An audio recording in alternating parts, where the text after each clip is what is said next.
안녕하십니까. 만화공인중개사의 저자 이영훈입니다. 오늘은 부동산세법 제31강 양도소득세 첫 시간입니다. 그 첫 시간으로서 1. 양도소득세의 개념, 2. 양도의 형태, 3. 양도소득세 과세권자와 납세지, 4. 양도소득세 납세 의무자별 납세 범위에 대해서 같이 공부하도록 하겠습니다. 자, 양도소득세는 기본적으로 소득세의 한 부분입니다. 자, 소득세의 한 부분이기 때문에 우리가 저번 시간과 저저번 시간에 걸쳐 소득세를 배웠고, 자, 그래서 양도소득세 개념부터 보면, 자, 기본적으로 양도소득세라는 거는 국세입니다. 국세. 자, 지방세가 아니라 나라에서 부과한다는 얘기예요. 그리고 이거는 세무서 소장이 과세 관할 세무서 소장이 부과하는 건데, 실질적으로는 양도한 사람이 세무서에 가서 신고하고 납부해야 됩니다. 자, 그리고 기본적으로 소득세는 소득세인데 이게 일정한 반복적인 소득이 아니라 양도할 때 소득세를 납부하는 것이기 때문에 이거는 비경상적 또는 비반복적입니다. 반복적이지가 않죠. 양도할 때 언제 할지 모르죠. 그거는 각 개인의 마음이니까요. 자, 그리고 이 성격은 자본이득세의 성격이 있어요. 자본이득세. 이 자본이득세라는 것은 우리나라의 자본이득세가 양도세 하나밖에 없다고 보시면 됩니다. 자신이 갖고 있는 자산이 증가한 경우, 예를 들어 내가 주식을 갖고 있는데 주식을 1억에 샀어요. 그런데 팔진 않았지만 주식이 3억으로 올랐어. 그러면 그 증가분 2억 원이 바로 자본이득입니다. 그 자본이득에 대해서 세금을 물려요. 미국 같은 경우는. 그 바로 자본이득세 성격을 갖고 있는 게 바로 우리나라 양도소득세입니다. 즉 내가 1억에 자산을 취득을 했어요. 주택을. 그리고 팔 때 3억에 팔았다면 부동산을 1세대 1주택 비과세 요건이 해당이 안 되는 경우에 한해서, 그러면 그 차의 2억에 대해서 소득세를 물리는 겁니다. 그게 바로 자본이득세다. 자본이득세 성격을 갖고 있고, 또 아까 말씀드린 신고 납부해야 됩니다. 이거는 본인이 언제, 비반복적이니까 언제 소득이 발생할지 모릅니다. 그래서 그 양도한 날이 속하는 달로부터 2달 이내에 예정신고 납부를 해야 가산세를 물지 않습니다. 예전에는 예정신고 납부를 하면 10% 정도 세액 공제를 했는데 2009년 12월 30일 날 소득세법이 개정되면서 그게 폐지됐어요. 다만 2010년도에 한해서 그 신고하는 경우에는 5% 공제를 해주고, 만약에 2010년도에 예정신고를 하지 않으면 다음에 확정신고할 때 그때 10% 가산세를 물립니다. 이거 역시 2011년도부터 완전히 폐지기 때문에 2011년도부터는 그 예정 신고 안 하면 20%의 신고 불성실 가산세가 부과됩니다. 자, 신고 납부해야 된다. 그리고 초과 누진세를 적용을 하고 10%의 가산세율이 적용되는 지역도 있습니다. 그리고 분할 납부도 가능해요. 네, 분할 납부. 납부할 세액이 너무 많으면 나눠서 내게 돼요. 분납이라고도 하죠. 분할 납부, 분납. 또 1000만 원이 초과되면 물납도 가능합니다. 부동산으로 대신 납부하는 겁니다. 물납도 가능합니다. 자, 이것이 양도세의 기본적인 개념이고, 그럼 양도란 뭐냐? 자, 양도라는 거는 자신이 갖고 있는 자산이 있을 거예요. 자산. 등기 등록하고 상관이 없습니다. 등록은 안 하더라도, 등기를 안 하더라도 양도에서 소득이 발생하면 무조건 내야 돼요. 자, 우리 소득세 그 재산 부과할 때 등기 등록에 상관이 없습니다. 미등기한 것도 변환 부과하기 때문에 양도에서 소득이 발생하면 양도소득세 내야 됩니다. 그래서 매도 파는 거죠. 매도, 교환, 대물변제, 현물 출자를 하든 뭐든 간에 현실적으로 양도를 해서 소득이 발생하면 다 양도소득세를 물어야 됩니다. 자, 그래서 자산이 유상으로, 즉 대가를 받고 이전되면 다 양도가 되는 겁니다. 증여가 아니죠. 증여 같은 경우는 양도하고 증여의 차이는 뭐냐면, 자, A가 B에게 부동산을 넘겼어요. 자, 양도를 했고 반대로 B는 대금을 지불하죠. 이렇게 대금을 지불하면 A는 양도소득이 발생을 한 경우에 양도세 신고 납부하면 됩니다. 설사 손해가 나도 신고는 해야 돼요. 그런데 A가 B에게 그냥 줬어요. 증여한 거야. 준 거야. 그럼 B는 A에게 돈 지불한다 안 한다? 안 해요. 안 해. 그러면 이렇게 양도를 해서 이 양도책이 발생했을 때는 양도세 때 A가 내지만, 이렇게 증여를 한 경우에 A에게는 어떤 이익이 없잖아요. 줬으니까 손해본 거라고요. 누가 이익이 생겼다? B가 이익이 생긴 거예요. 그럼 B는 양도소 되냐? 아니, 이 사람은 양도한 게 아니죠. 증여를 받았으니까 이 사람은 증여세를 내는 겁니다. 이 사람이 증여세를 내는 거예요. 해당 재산이 불었잖아. 그럼 증여세를 내는 거예요. 이 취득세가 아닙니다. 증여받았기 때문에 증여세를 내는 거예요.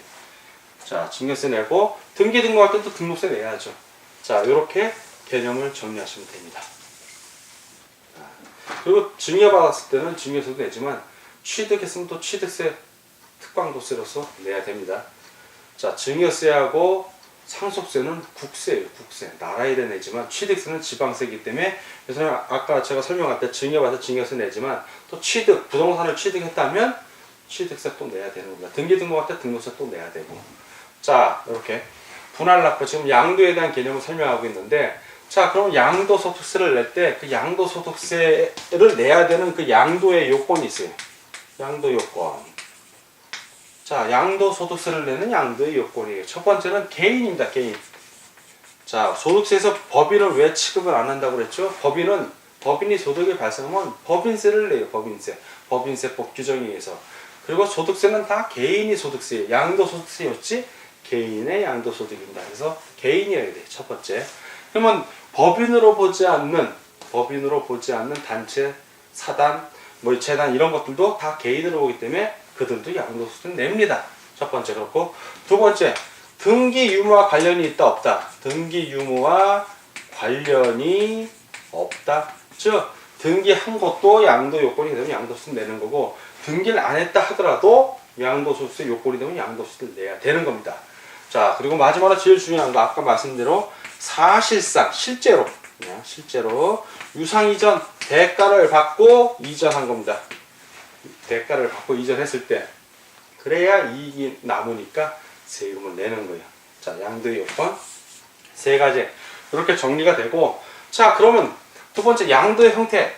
자, 겉으로 볼 땐 양도이지만 양도가 아닐 수도 있고 겉으로 볼 땐 양도가 아니지만 실제는 양도일 수가 있는 거예요. 왜? 사실상의 유상 이전이 있으면 양도인 거고 사실상의 유상 이전이 없으면 양도가 아닌 거예요. 예를 들어서 담보, 양도담보 같은 경우 돈을 빌려줬어. 담보조로 채무자가 자기 집에 소유권만 이전해 준 거예요. 그러면 채권자 입장에서 돈 받은 것도 아니야. 돈만 빌려줬다 뿐이지. 그건 사실상 유상 이전이 아니기 때문에 그럴 때는 양도담보를 안 봅니다. 겉으로 볼 때는 양도담보라고 했어도 양도소득세 물릴 대상이 아닌 거예요. 그렇지만 반대로 돈을 만약에 그 양도담보한 집이 채무자가 변제를 못했어. 변제 기간에. 그래서 소유권이 진짜로 이전이 됐다면 그리고 사용 못하게 할 수 있는 권리까지 소유권을 획득해서 권리를 받았다면 채권자에게 그때는 양도된 거예요. 그때는 양도담보가 소유권 이전이 된 거기 때문에 그때는 양도소득세를 물어야 된다. 이런 식으로 외형상의 내용이 아니라 사실상의 유상이성이 중요한 거예요. 그래서 양도의 형태, 이 시험 문제 잘 나오죠. 그래서 실제 양도인지 양도가 아닌지 좀 구분해서 살펴보도록 하겠습니다. 자, 양도로 보는 거. 자, 양도로 보는 거. 어떤 것들이 있는가? 자, 양도로 보는 거. 첫 번째. 양도로 보는 겁니다. 양도. 양도에 해당이 된다는 얘기죠. 그래서 우리 교재에도 제가 머리 글자만 땄는데 첫 번째 매매 또는 매도 다 같은 말이에요. 매도. 자, 교환. 부동산 종류가 다른 걸 이전하는 거예요. 소유권을 이전. 주택하고 토지를 이전한다든가 서로 양도한 거예요. 그럼 두 사람 다 양도소득세 물어야 되는 겁니다. 이런 경우에는. 자, 그리고 법인의 현물 출자. 법인이 무는 게 아니라 현물 출자하는 사람이 무는 거예요. 법인의 현물. 돈을 자본을 출자한 게 아니라 자금을 출자한 게 아니라 물건, 부동산을 출자했다는 얘기예요. 현물 출자 한 경우 법인의 현물 출자. 자, 대물 변제, 물건으로 대신 빚을 갚았다는 얘기예요. 자, 물건. 빚을 졌는데 차입자가 돈을 갚아야 돼. 돈을 못 갚고 변제 기간이 있을 때 내가 소유한 부동산을 대신 갚겠다. 대물 변제입니다. 역시 양도한 겁니다. 돈을 미리 땡겨 썼기 때문에. 자, 대물 변제. 자, 부담부 증여를 하는데 부담을 주는 거예요. 채무마저 인수해라. 그럼 그 채무만큼은 양도가 되는 겁니다. 나머지 그냥 증부분 증여가 되는 거고. 부담부 증여. 자, 그리고 이제 사업을 양도하는 거예요. 사업 자체를 양도. 역시 양도세 냅니다. 사업 양도. 그리고 수용, 토지를 수용하는 경우에 돈 주잖아요. 예, 수용도 해당이 되고, 조세를 물납을 했어요. 내가 물건으로 대신 납부했어요. 그거 역시 양도에 해당이 됩니다. 물건으로 납부하는 거. 자, 그리고 공매나 경매로 넘어갔을 때도 그 공매하고 경매했을 때 돈 받잖아요. 물론 나에게 돌아온 돈이 얼마 없다 하더라도 받은 거 받은 거예요. 그거 역시 양도에 해당이 됩니다. 그래서 앞머리 글자만 뜯어서 매교, 현대, 부사수, 물공경 이렇게 암기를 시키는 거예요. 여러분들에게 기본적으로 이렇다. 요거 뭐 매교, 현대, 부사수, 물경 이걸 외우라는 게 아니라 이렇게 다양한 형태로 있다는 거 아시고, 그 중에서 특히 중요한 것만 좀 짚고 넘어가겠습니다. 자, 대물변제 같은 경우, 자, 대물변제 헷갈릴 만한 걸로만 이제 찝어주면, 대물변제 시에, 자, 대물변제하고 양도는, 대물을 변제하면 양도소득세를 반드시 물어야 돼요. 자, 물건으로 납부한 거기 때문에 부과를 합니다. 신고해야 되고, 자, 대물변제를 하는데, 근데 주의할 게 있어요. 대신 물건으로 변제, 이 물건이 1세대 1주택자야. 1세대 1주택자가 돈을 빌려서 썼는데 갚을 길이 없어. 그래서 자기가 갖고 있는 그 1세대 1주택 3년 이상 보유하고, 뭐 서울 같은 경우 2년 이상 거주까지 한 그 주택이라면 요건 비과세 대상이기 때문에, 이렇게 1세대 1주택자가 양도소득 비과세 요건에 해당하는 자가 그 주택으로 변제를 빚을 갚았다면 요거는 비과세 대상이에요. 요거는 비과세입니다. 비과세 요건인 경우에 한해서.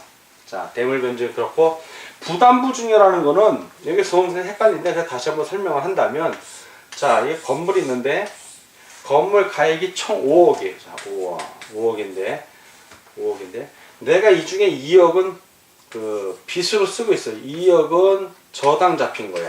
2억은. 그리고 나머지 이 건물에 지금 남아 있는 가치는 3억이 되겠죠. 이걸 이 빚, 저당 잡힌 이 빚까지 통째로 넘겼다는 얘기예요. 통째로. 부담부.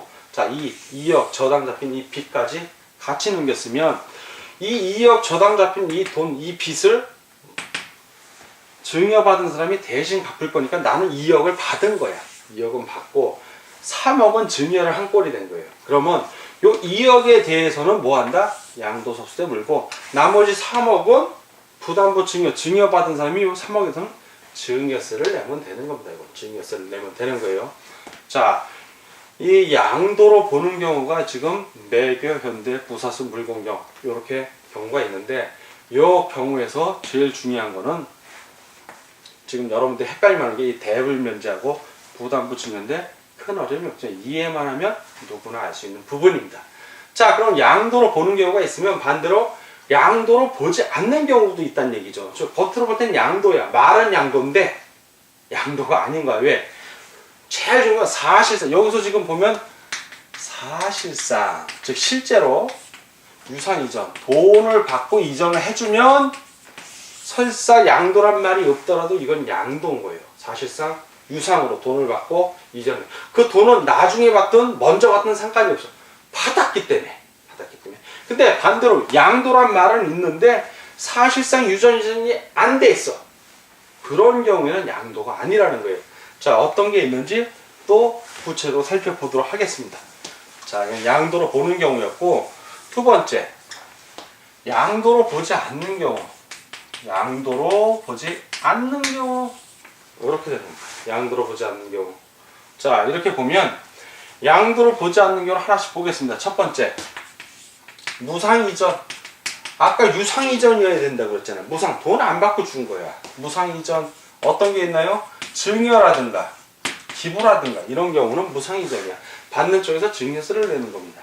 자, 이런 경우에는, 자, 일단 증여세를 부과하니까, 자, 무상이전. 두 번째, 자, 도시개발법 법률, 부동산 공법에 배웁니다. 여러분들이 도시개발법에서 도시개발을 하게 되면 도시개발구역을 지정을 하고, 그 구역 지정한 거 안에서 돈이 너무 많이 들으니까 환지, 땅과 땅을 바꿔주는 식으로 해요. 일일이 돈을 지불하지 않고 땅을 소유권을 교환을 해주죠. 그런 식으로 환지 처분하는 경우가 있어요. 자, 환지 처분, 땅의 소유권을 바꿔준다는 얘기입니다. 자, 환지 처분으로 인해서 지목 지변이 변경되는 수도 있고, 빚으로 충당하는 경우, 이런 경우에는 양도로 보지 않는다는 겁니다. 자, 세 번째는 이제 법정 조건을 추정한 양도담보예요. 양도담보. 이름에는 양도자가 들어가죠. 전형적으로. 근데 담보야. 양도를 담보로 해서 돈을 빌리는 경우. 어떤 경우냐면, 자, 갑이 채권자고 을이 채무자라면 을 소유의 부동산이 있어요. 자, 이렇게 부동산이 있으면 갑이 돈을 빌려줘. 자, 첫 번째 순서가 대여를 하면 을이 대여 받은 거에 대해서 이 부동산을 담보로 주는 겁니다. 담보로 주는데 소유권을 먼저 이전을 해줘. 그게 양도담보예요. 양도담보. 자, 이 부동산 누가 쓴다? 양도로 담보, 즉 저당권 비슷하게 준 거지. 아직 을이 쓰고 있는 거예요. 소유권은 을의 거예요. 아직. 그 을은 이거를 사용하고 있는 거예요. 계속 사용. 즉 갑은 돈만 빌려주고 저당권 비스름하게 갖고 있는 거예요. 이 비전형 담보잖아요. 바로 전형적인. 이런 경우에 양도담보는 아직 갑이 돈 빌려주고 소유권은 왔지만 완전히 자기 소유는 아니야. 을이 쓰고 있는 거예요. 실제 소유자는 을이에요. 그러니까 이거는 유상이설이 안 된 겁니다. 그래서 양도담보는 담보로 본다, 안 본다? 안 본다. 근데 양도담보가 확실하게 이게 양도담보가 증명이 되면 법정 조건을 충족을 해야 돼요. 첫 번째는 계약서에 담보라는 게 반드시 있어야 돼. 담보. 완전 이전은 아니야. 양도를 했지만 담보일 뿐이야. 그 양도가. 두 번째는 채무자가 해당 부동산을 사용. 누가 사용한? 채권자가 아니라 채무자가 사용을 해야죠. 그러니까 실제 주인은 아직 채무자라는 얘기예요. 완전히 소유권이 넘어간 게 아니고. 세 번째는 어떤 원금이라든가 이자라든가 뭐 이자율 변경 변제 방법 이런 것들이 다 약정이 돼 있어야지. 언제 내가 갚겠다라는 게 다 약정이 돼 있어야 되는 거예요. 그런 경우. 자, 요렇게 세 가지가 요건이 갖춰져야만 양도담보인 거고, 이 세 가지 중에 하나라도 안 돼 있으면 그건 담보가 돼서, 양도가 돼서 그때는 양도세를 물어야 됩니다. 그런데 이렇게 다 갖춰졌어. 양도담보인데 변제 기간이 됐는데 채무자가 이 을이 변제를 못한 거야. 그래서 이 부동산이 소유권이 일로 넘어왔어요. 정말로 양도가 된 거야. 자, 그런 경우에는 을이 대물변제 한 거 아니에요. 전형적인 대물변제. 대물변제를 했기 때문에 요거는 대물변제 했으니까 누가 양도소득세 문다? 을이 이미 대여할 때 돈 받았잖아. 받고 소유권 넘겨준 거야. 그럼 을이 양도담보가 아닌데 다 양도한 거기 때문에 요때는 양도로 봐서 을이 양도소득을 내는 거죠. 그럼 갑은 취득세도 내야 될 거 아니야. 자기 걸로 만들려면. 그렇게 되는 거예요. 순서가. 자, 네 번째. 공유물을 분할하는 경우. 자, 공유물을 분할했어요. 원래 갖고 있는 공유물이야. 그 분할할 뿐이야. 분할을 했을 뿐이야. 근데 분할할 때 지분율의 변경이 없어. 그러면은 예를 들어서 지분을 2분의 1, 2분의 1 갖고 있어. 그런데 지분이니까 어떻게 자를지 모르는 건데 현물로 둘이 딱 분할을 했어. 그러면 원래 있는 거 분할을 했을 뿐이기 때문에 양도가 아니죠. 자기가 찾은 거야. 양도로 보지 않습니다. 공유물 분할. 그러나 지분의 변경이 왔어. 뭐 이렇게 줄어들었어.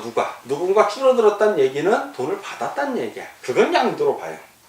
그건 늘어난 사람은 어차피 이거는 취득세, 등록세는 다 내요. 자, 이게 공유물을 분할하거나 합병하는 경우에, 자, 이 공유물 분할하거나 합병하는 경우에 취득세 안 냅니다.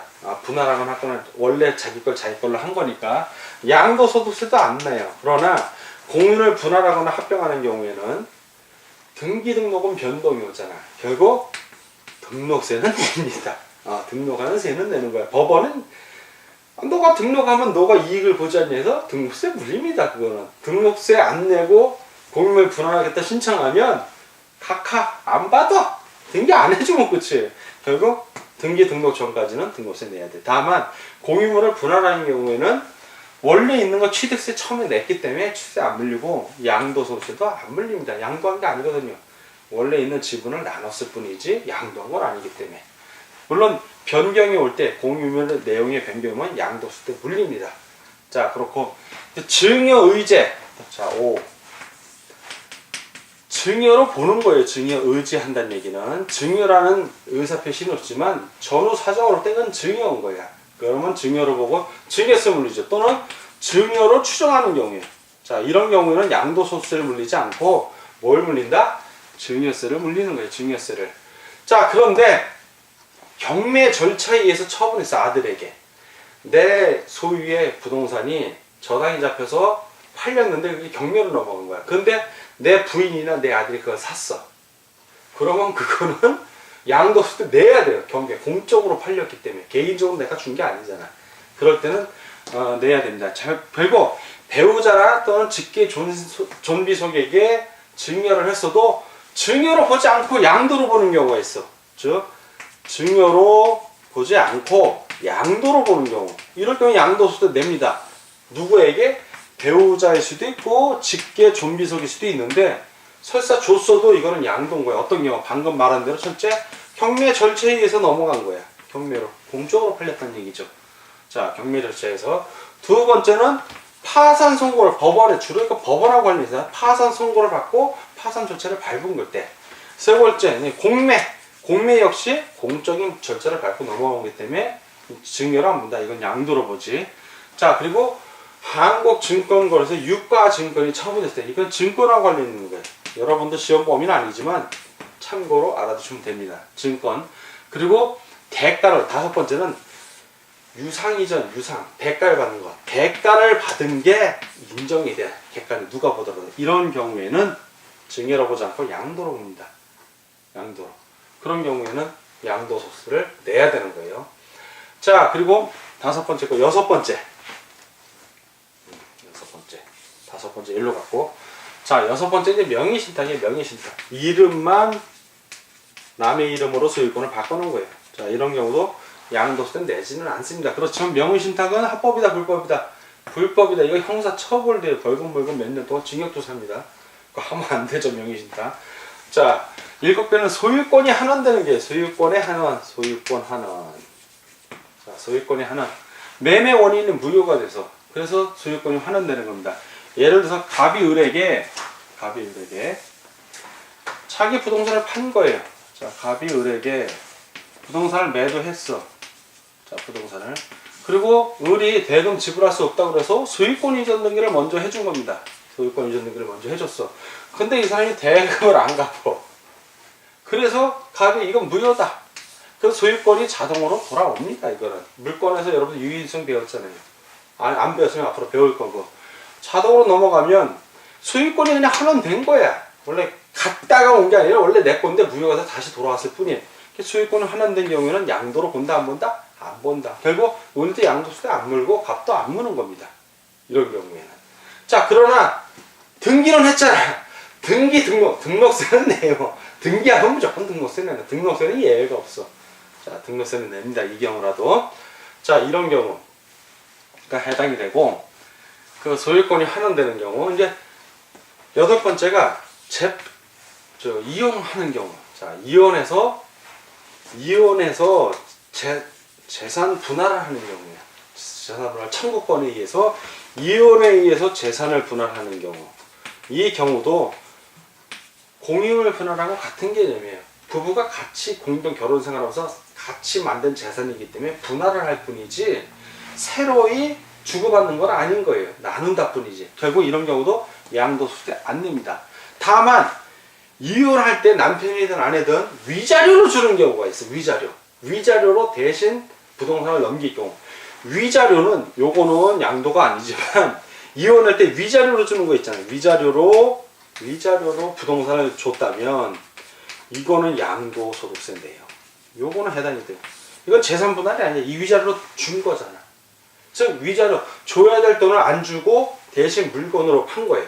그래서 지금까지 한 걸 정리를 해보면 양도로 보지 않는 건 무, 환, 양, 공, 증, 명, 소유권 환원, 소, 재산 분할, 이혼시, 무한양군, 증명소재 이렇게 머리 끝자만 땄는데 그 머리 끝자를 외우라는 게 아니라 내용을 아셔야 돼. 이거는 암기를 하려고 하지 말고 이해를 하시면 실제 유상이전이 안 됐구나 사실상.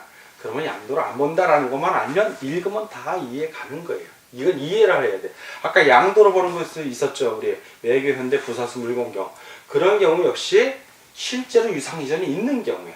그런 경우는 양도로 보고 지금 이렇게 무한양변 증명소재 같은 경우에는 실제로 유상이전, 이건 무상이전이잖아. 유상이전이어야 돼. 이런 경우는 유상이전이 아닌 경우에는 양도로 보지 않는다. 주의할 사항도 몇 개 있었죠. 양도담보라든가 증여의제 또는 그리고 이혼하는 경우 재산분할은 양도가 아니지만 위자료로 지불하는 거는 그 위자료로 줄 돈을 안 준 거니까 줄 돈을 내가 받은 거랑 마찬가지고요. 그런 경우는 양도기 때문에 양도소득세를 내더라 라는 것만 아시면 됩니다. 자, 이번엔 양도소득세 과세권자하고 납세지. 자, 양도소득세 과세권자는 소득세하고 똑같아요. 그 관할 세무서장이 과세권자예요. 국가가 원래는 국가인데 국가로부터 위임을 받은 구체적인 과세권자는 바로 관할 세무서장. 자, 관할 세무서장. 이걸 알겠어. 자, 뭘 관할하냐? 뭘 관할한다는 거야? 도대체 뭘? 이걸 알아야지. 바로 그 납세지가 해당이 되는데, 납세지 관할 세무서장이에요. 납세지. 그럼 납세지가 어디냐 이거야? 납세지. 즉 납세 의무자가 있는 곳인데, 납세지는 바로 양도한 사람. 양도세 낼 사람이 양도자잖아요. 자, 이 양도한 사람, 양도자, 소득이 생긴 자, 다 같은 말이에요. 양도에 소득이 생긴 자, 양도자. 자, 이 사람의 주소지예요, 주소지. 그러고 보니까 소득세 역시, 소득세 우리가 배울 때 소득세의 납세지가 바로 거주자의 주소지였어. 그럼 이 양도자는 바로 뭐다? 거주자인 거예요. 거주자의 주소지. 주소지를 모르면 거소지라고 그랬어. 거주자. 피거주자는 거주자가 아닌 자. 비거주자는 거주자가 아닌 자. 자, 비거주자는 거주자가 아닌 자라고 그랬습니다. 비거주자는 비거주자의 주된 사업장 소재지를 관할하는 관할세무서장이 부과하는 겁니다. 사업장이 없을 때는 국내 원천 소득이 발생하는 발생 장소를 관할하는 관할세무서장이 양도세를 부과하고요. 역시 다 가서 신고해야 돼요. 신고하고 납부해야 된다. 자, 거주자, 비거주자는 어떻게 구분했냐면, 자, 양도자는 거주자일 수도 있고 비거주자일 수도 있습니다. 거주자는 국내에 주소를 두거나 1년 이상 거소를 둔 자입니다. 비거주자는 거주자가 아닌 자. 자, 그럼 구체적으로 납세 범위를 보면 거주자하고 비거주자는 아니에요. 물론 개인으로 보는, 즉 법인으로 보지 않는 단체 역시 양도소득세 납세 의무자라는 걸 아셔야 되고, 소득세 납세 의무자하고 똑같아요. 자, 거주자를 보면 거주자는 무제한 납세 의무자예요. 무제한. 제한이 없어. 무조건 양도소득이 발생하면 다 납세돼요. 무슨 뜻이냐면 국내에서 양대소득이 발생했어. 국내. 그것도 납세해야 되고, 외국에서 자기가 외국의 재산에서 팔아갖고 양도소득이 발생하면 그거 역시 이 사람 무조건 내야 돼. 우리 국민이란 얘기예요. 우리 국민은 다 해야 돼. 나도 국외에 있는 재산 좀 한번 양도세를 내봤으면 좋겠어. 응? 있어야지. 여러분이나 저랑 비슷합니다. 자, 이런데 그래서 거주자를 국내 국외 걸 다 낸다 해서 방금 무제한, 제한이 없다는 얘기야. 납세 의무자가 되는 거예요. 무제한 납세 의무자. 이렇게 되는 겁니다. 그런데 조건이 있어. 국내 거는 알겠어. 근데 국외 거는 조건을 좀 달아놨어요. 무조건 납세하는 게 아니라 국외 거만큼은 5년 이상 국내에, 자, 5년 이상 우리나라에 국내에 주소나 거소를 둬야 돼. 그 사람 거만 하고 5년이 안 돼. 예를 들어서 4년까지만 주소나 거소를 뒀어. 거주자지만 외국에 살다 우리나라에 들어올 수 있잖아요. 귀화할 수도 있고. 그런 경우에는 국외에 있는 거는 양도소득이 발생해도 소득세 안 물립니다. 그런 거는. 국외에 있는 자산을 양도했을 때 양도소득세 무는 거는 5년 이상 거주, 즉 주소나 거주지가 있는 사람이 한한다 라는 거 반드시, 이거 시험 문제 지문으로 잘 나와요. 이거 헷갈려. 이게 1년인지 3년인지 5년인지 7년인지 이렇게 딱 놔도 헷갈려. 5년입니다. 물론 나중에 국외자산 양도소득 맨 뒷부분에 배울 때 또 한 번 하겠지만 여기서 짚고 넘어가자고요. 자, 그리고 비거주자. 거주자가 아닌 자예요. 그냥 비거주자. 비거주자는 제한 납세 의무자야. 제한. 즉 비거주자는, 자, 국외에 있는 것도 거주자 역시 5년 이상 주소나 국내에 거소를 둬야 되는데, 비거주자는 1년도 거주를 안 하는 사람들이야. 그러니 이 사람들 국내 거는 당연히 양도한 게 있다면 국내 거는 내지만, 국외에서 양도한 게 있다면 이 사람들은 안 내요. 그래서 국내 걸로 제한된다 이거예요. 제한 납세 의무자라고 얘기를 합니다. 자, 그리고 개인으로 보는, 즉 법인으로 보지 않는 단체는 뭐가 있냐면 뭐 종교단체라든가 종중단체라든가 아니면 학교 동문회, 종중재단, 비인가신용협동조합, 인가받지 않은 거죠. 그리고 공동주택 관리기구, 아파트 관리기구 있잖아요. 그것도 재산이 있습니다. 그런데도. 그리고 직장 공제조합 같은 경우도 다 양도소득세를 내야 되는 단체입니다. 비록 단체지만 법인으로 보지 않기 때문에, 즉 개인으로 본다는 얘기예요. 그래서 그 사람들은, 그런 단체들은 양도소득세 납부 의무가 있다는 걸 반드시 더불어 기억해 주시기 바랍니다. 자, 오늘은 부동산세법 제31강 양도소득세 첫 시간으로서 양도소득세의 개념과 더불어서 형태, 과세권자 납세지, 의무자별 납세 범위에 대해서 알아봤습니다. 다음 시간에 좀 더 자세히 알아보도록 하겠습니다. 감사합니다.